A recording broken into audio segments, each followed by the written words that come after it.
या ठिकाणी केले गेले। एबीसीच्या बाबतीत सुद्धा खोटा रिपोर्ट त्या ठिकाणी दिला गेला। हा विषय जेव्हा टोपे साहेबांना कळाला, त्यांनी समिती फॉर्म केली, समितीने निकाल दिला की हो जे काय घडलं ते चुकीचं घडलंय आणि त्या हॉस्पिटलचं त्या ठिकाणी रजिस्ट्रेशन कॅन्सल करण्यात आलं टोपे साहेबांच्या काळात। मग त्यानंतर एक महारथी मंत्री झाले म्हणजे आपले सावंत साहेब, ते मंत्री झाल्यानंतर आपल्या सगळ्यांना माहिती आहे की त्यांना फक्त कुठेतरी अर्थव्यवहार केला की लगेच त्या ठिकाणी ते तिथं परवानगी देतात आणि मग तिथं वेगळी समिती फॉर्म केली आणि मग राहिलेलं बिल 67 लाख रुपयाचं क्लीन चिट देऊन त्या हॉस्पिटलला ते सुद्धा बिल तिथं काढलं। मग देशमुख परिवार हा जेव्हा तिथं ह्याच्याकडे राईट टू इन्फॉर्मेशन मध्ये आरटीआय मध्ये गेला तर तेव्हा या सरकारने त्याला उत्तर दिलं की अशी कुठलीही समिती त्या हॉस्पिटलला तिथं व्हिजिट केलं नव्हतं। म्हणजे व्हिजिट न करताना सुद्धा क्लीन चिट दिली, 67 लाख रुपये तुम्ही काढले आणि मग तिथं जो सामान्य लोकांवर अन्याय झाला तो त्या ठिकाणी होत असताना हे सरकार त्या बाबतीत करत नाही। देशमुख परिवार डायरेक्ट सुप्रीम कोर्टात गेलं आणि सुप्रीम कोर्टाने तिथं सांगितलंय की this is a unique case where no oral evidence is required. म्हणजे जिथं आपण फक्त बेसिक डॉक्युमेंट जे आहेत, जे मी मगाशी गट्टा त्या ठिकाणी आणला होता, तो गट्टा जर आपण बघितला तर या गट्ट्यावर सुप्रीम कोर्ट म्हणते की या गट्ट्यातले जे सगळे डॉक्युमेंट्स आहेत हे वाचले तर नक्कीच तिथं असणारे जे सर्व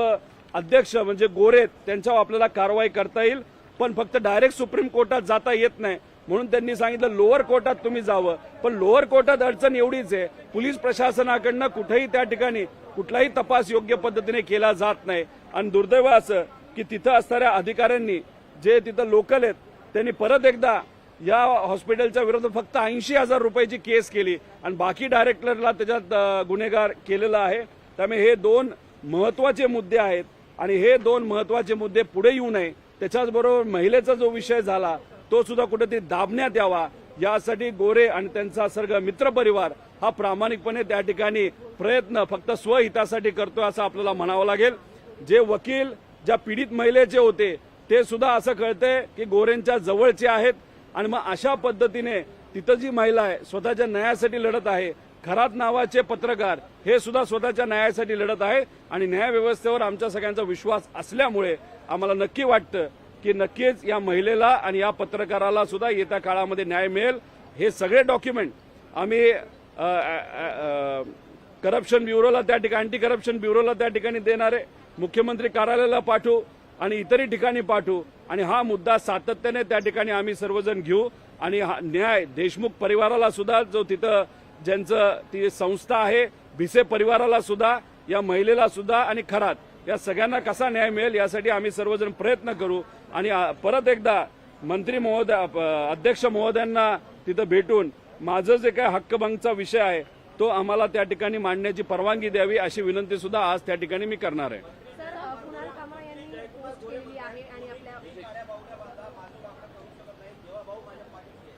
देवाभाऊ तुमच्या पाठीशी आहेत म्हणून तर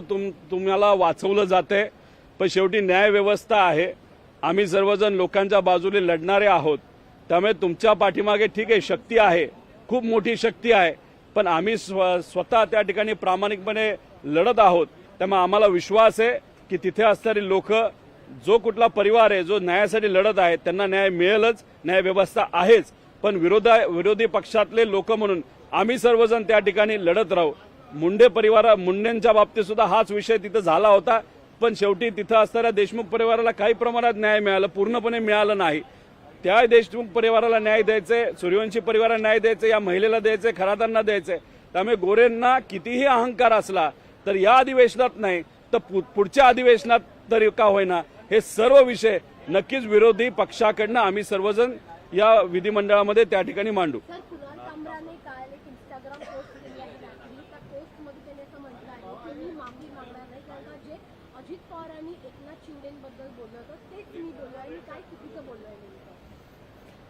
आता दादांनी सुद्धा एकनाथ शिंदे साहेबांबद्दल असंच काहीतरी बोलले होते असं आम्हाला कळालेलं आहे आणि ते व्हिडिओ काल सोशल मीडियावर मोठ्या प्रमाणात पसरताना आपण सगळेजण बघू। आता मग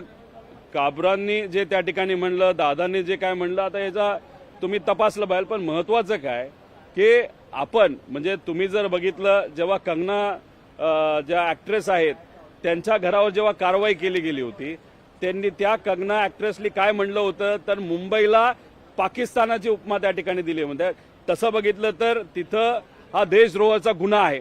आणि त्याच्यात एक लीगल कारवाई त्यांच्या घरावर तिथं केली होती. तेव्हाच देवेंद्र फडणवीस साहेब बोलत असताना काय बोलले होते, विरोधी पक्ष असताना असं करून चालत नसतं, असं कोणावर तिथं दबाव आणला नाही पाहिजे, असं नाही केलं पाहिजे, तसं केलं नाही पाहिजे. आता जेव्हा त्यांच्यावरती वेळ आली तेव्हा त्यांनी काय सांगितलं की अभिव्यक्ती स्वातंत्र्याच्या खाली कुणी त्या ठिकाणी दडलं